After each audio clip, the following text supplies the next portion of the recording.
The Dark Knight Rises has finally fallen out of first place at the weekend box office.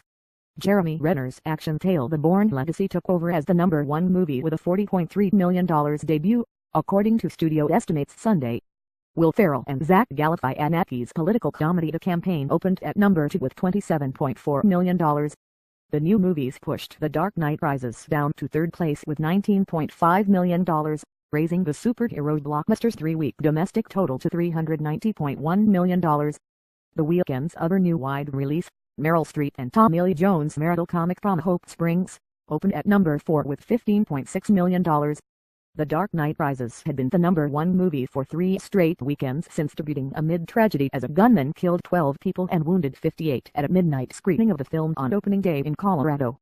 The violence seems to have had little effect on the runaway success of the Batman finale. The opening weekend in our business is very important, and this incident took place before the picture officially opened. It took place at a midnight screening.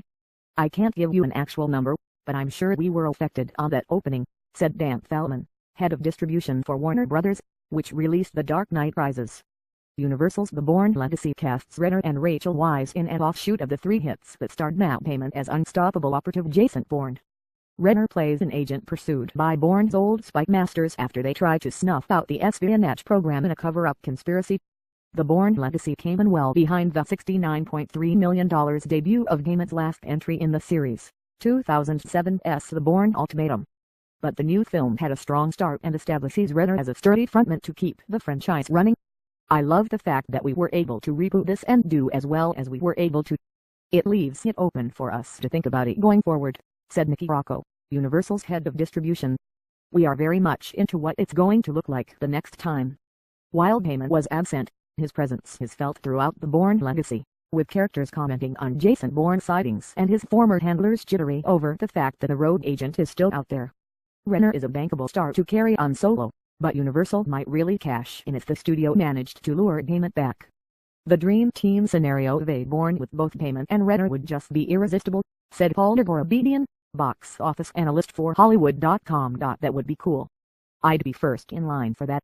The Campaign stars Ferrell and Galifianakis as rivals in a mudslinging congressional election. Distributor Warner Brothers hopes real-life politics can help keep the movie afloat as the election season enters the home stretch. We hope so, Warner Distribution boss Feldman said.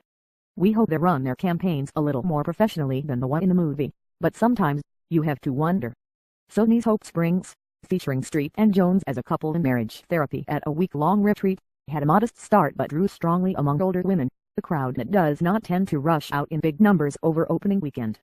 Rory Brewer, Sony's head of distribution, said the studio hopes the film will have a long shelf life at theaters as women talk it up to friends. The Dark Knight Rises is nearing $400 million domestically and will become only the second film in Warner Brothers history to reach that mark.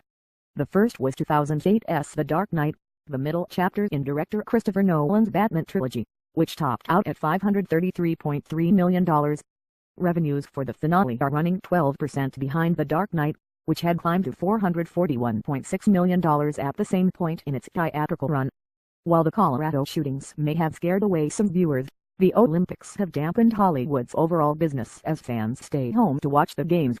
The Dark Knight also had an advantage. The new film lacks the mesmerizing, Academy Award-winning performance by Heath Ledger as the Joker, with the actor's death helping to fuel anticipation for the film. All things considered, The Dark Knight Rises is doing incredibly well, Derborabedian said.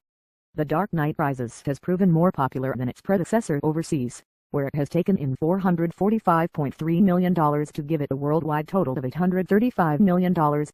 The finale is on track to top the $468 million international total of The Dark Knight.